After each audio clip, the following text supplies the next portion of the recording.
ایران کے اوپر تابڑتوڑ حملے کیے گئے ہیں امریکہ کی جانب سے اور اسرائیل کی جانب سے، اور لگاتار ایران کے شہروں کے اوپر آگ برس رہی ہے۔ چاہے پاکستان کا میڈیا ہے چاہے انٹرنیشنل میڈیا ہے، وہ زیادہ تر یہ دکھا رہے ہیں کہ ایران جو میزائل داغ رہا ہے وہ کتنا نقصان پہنچا رہے ہیں اور کہاں کہاں پہ نقصان کر رہے ہیں،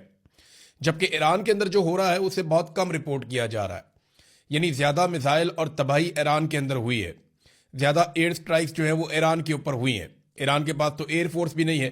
تو بہت بڑے پیمانے پر ایران کے اوپر اٹیکس ہوئے ہیں، لیکن وہ اٹیک اس طرح سے رپورٹ نہیں ہوئے۔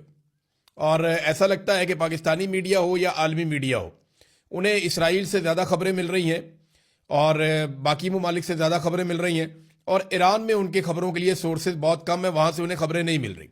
ایران میں بڑے افسوسناک واقعات ہوئے، ان میں ایک بہت بڑا واقعہ جو ہے بچیوں کے اسکول کے اوپر جو ایک حملہ ہوا بڑا خوفناک، اس میں اب تک کی اطلاع کے مطابق کچھ اعداد و شمار یہ بتا رہے ہیں کہ